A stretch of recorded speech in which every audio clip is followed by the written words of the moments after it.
Hello, I am Dr. Mirela Cerneanu, and I welcome you to the Wellness Optimizing Warrior M.D. podcast, the WOW M.D. podcast. I am not your typical wellness coach, and this is not a typical wellness podcast.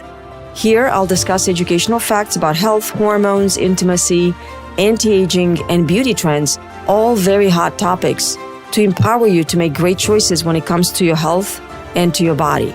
I want you to go, wow, I did not know that. Or, wow, this is going to make a great difference for me. Our healthcare system is broken and it needs a revolution. You and I can start one today. I am willing to share my knowledge with the world if you're willing to listen. Let's get started. Hello, listener. I want to start this podcast by letting you know why do I think starting a podcast and helping educate my listeners is crucial. Well, the answer is very simple, because there's a widespread lack of education and uniformity of consensus of opinion amongst doctors, amongst nurses, amongst any healthcare professional, and it's confusing us, the doctors, and it's confusing the patients. There are doctors that see things differently, and really such an extreme divergence of opinions in the medical world should not exist. The facts and the data are really only on one side. So why are there two sides for so many things? Why are there two sides for hormones? Are they good or bad? Why are there two sides for vaccines? Are they good or are they bad? Why should we use chemotherapy? And why are so many people opposed to using chemotherapy? Should we replace a joint or not? Should we do liposuction or body contouring? I could go on like this for a while.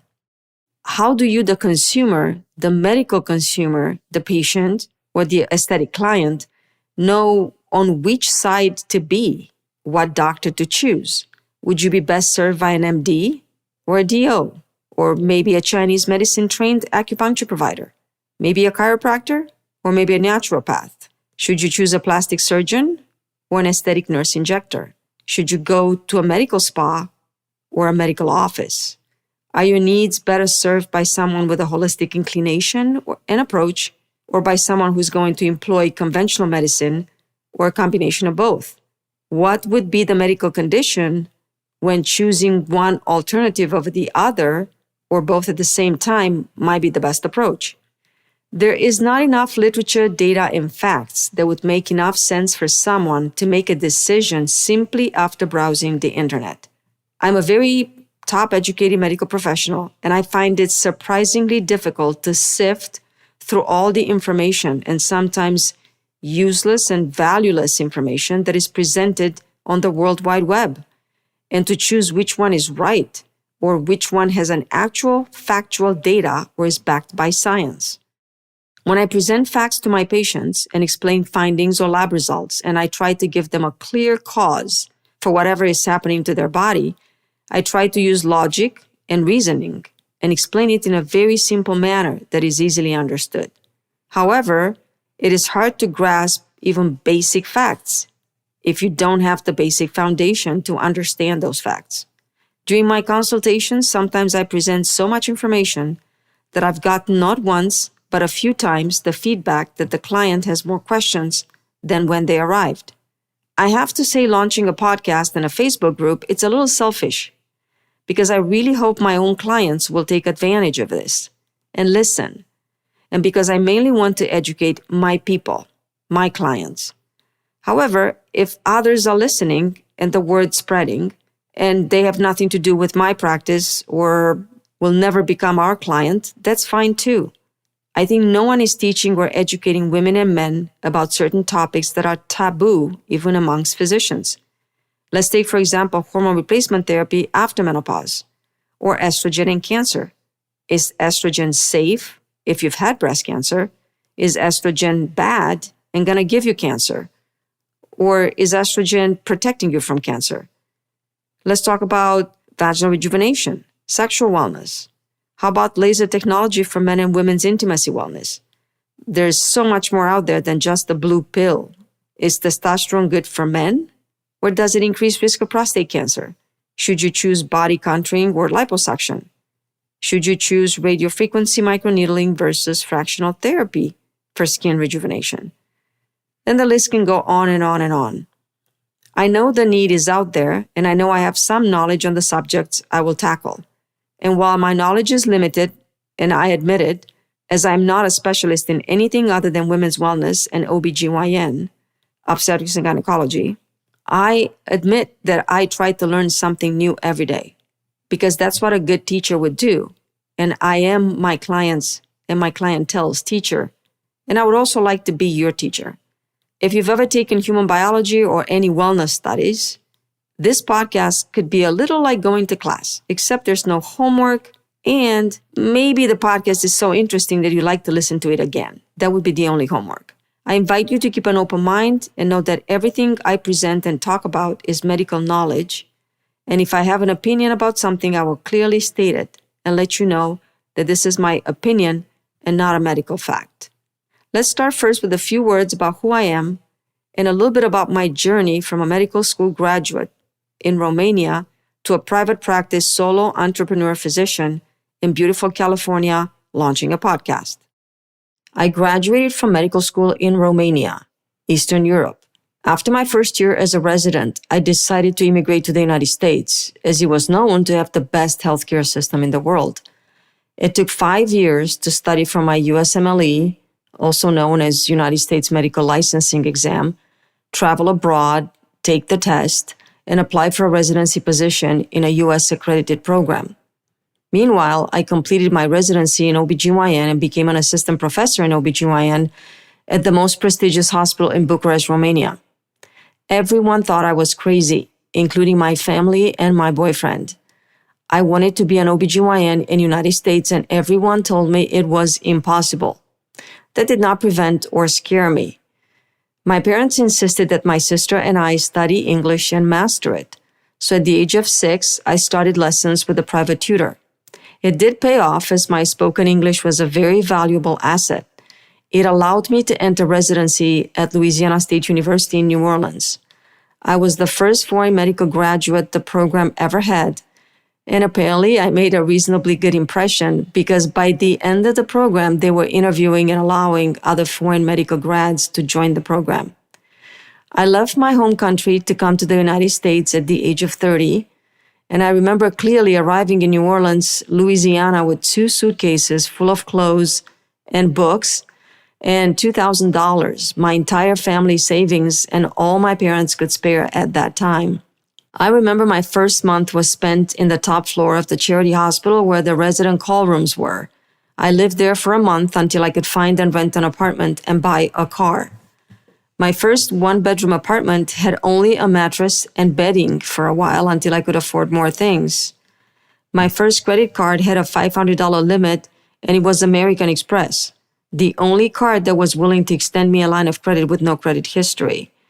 I love Amex. I now have their business platinum card and have been a card member for over 25 years.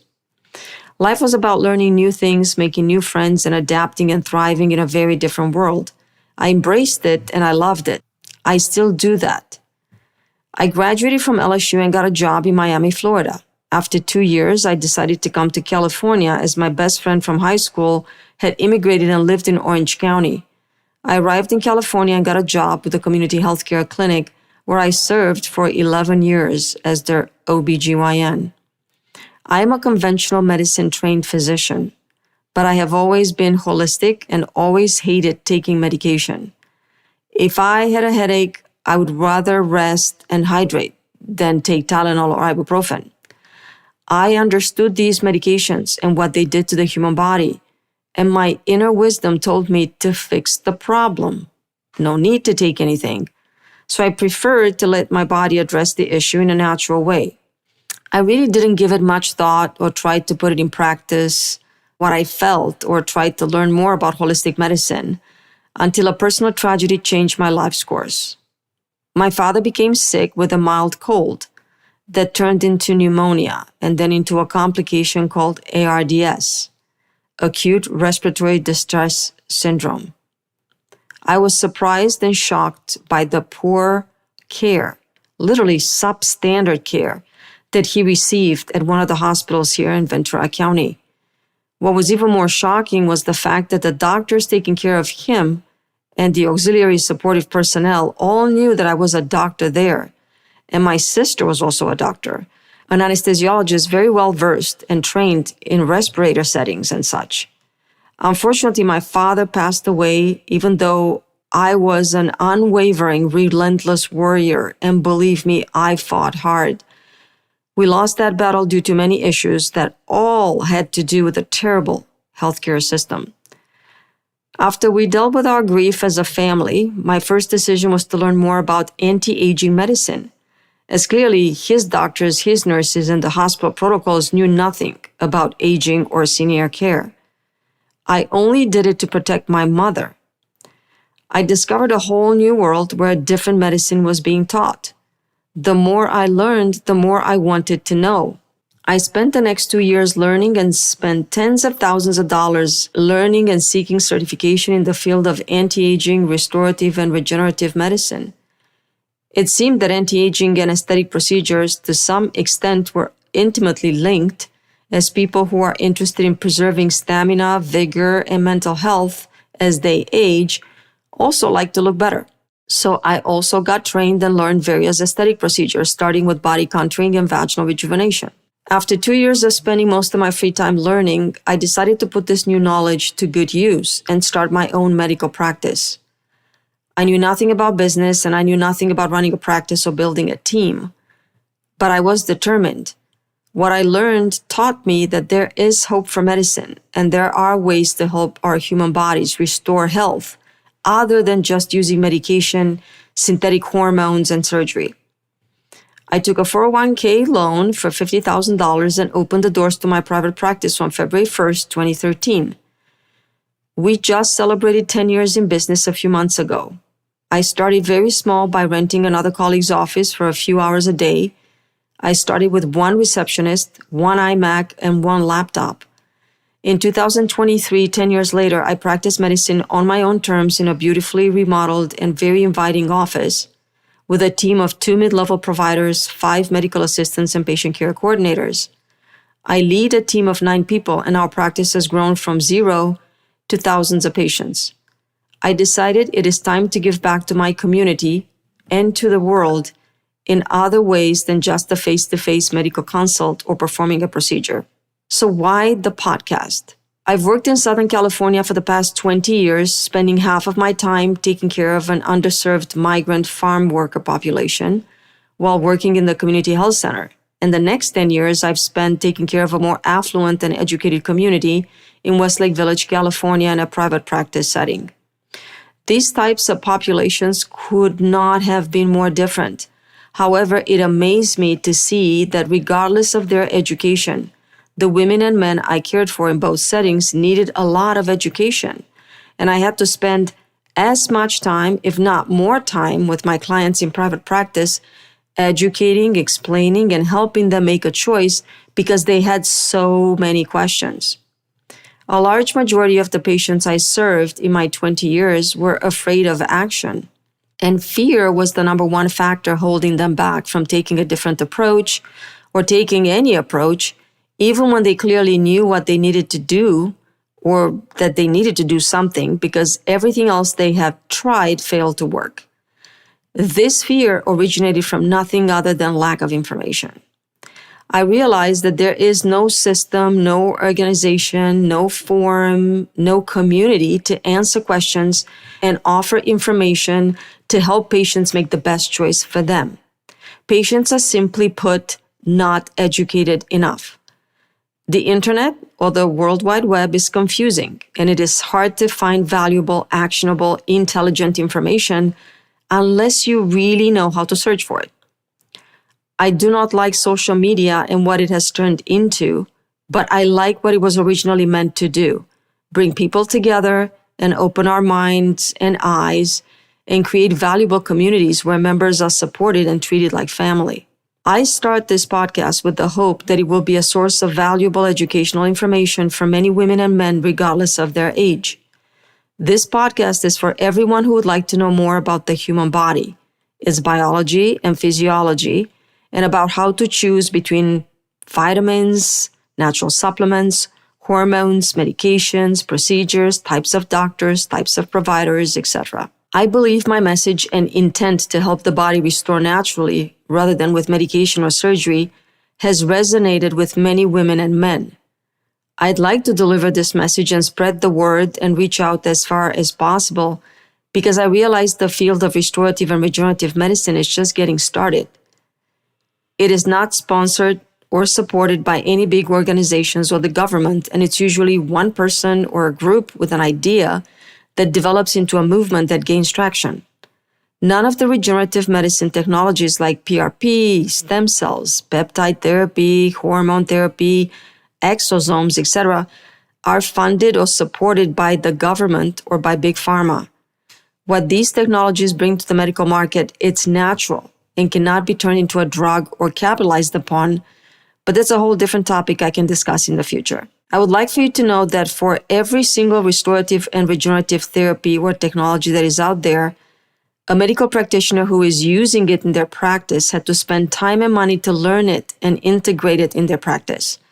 None of the health restorative technologies or therapies that I might talk about in the future are covered by health insurance companies because the goal of your health insurance plan is to make a profit, not to support your health. Please do not be deceived. These are for-profit companies. From my perspective, the healthcare market evolved into this universe that is so complex and difficult to understand that most people don't even try. It used to be a lot simpler. People would pay the doctor or the hospital directly, and healthcare used to be a lot cheaper. Healthcare has grown so much. It's a beast now. It's as complex and difficult to comprehend as the stock market. I want you to take a minute and imagine a page full of squares, rectangles, and triangles. They're all connected by lines, like an organizational chart. It looks big and complicated and hard to understand. There's so many squares and triangles and rectangles that the writing inside of them describing each one is very small. You might need to use a magnifying glass. Imagine on the bottom left, there's a small rectangle that says patient. And imagine on the bottom right corner, there's a small triangle that says doctor. All the other geometric forms are healthcare organizations that have put themselves between the patient and the doctor. They justify and explain this by using words like safety, privacy, customer satisfaction, advocacy, protection, coping mechanisms, broadening access, so on and so on and so on. The system needs simplification. Think about this. It's hard to get an appointment with a doctor that is in your network. It might be hard to find a doctor that is in network that provides the services that you need. If you find a doctor in network and make an appointment, you might have to wait months before you are seen. It might be impossible to reach your doctor after hours or to communicate with the doctor's office, even during regular office hours. Your message on the voicemail never gets returned, and you have to call multiple times before you even get to talk to a person. Your doctor spends 10 to 15 minutes maximum during an appointment. You think you'll see a doctor, but it turns out you're seeing a nurse practitioner or a physician assistant. And after your evaluation, you are told you need to see the doctor, which you knew from the beginning you needed, but no one is listening to you. At the end of the appointment, you're told to come back to follow up. So you go to make the appointment to find out that your next available appointment would not be for weeks, maybe months. You now have to take time off to fit the appointment in your schedule and adapt to the doctor's schedule. A few weeks or months later, you get billed for that appointment and you find out it wasn't even covered. And now you have to pay because your insurance says you have not met your deductible. You have no clue what the deductible is and how your plan works.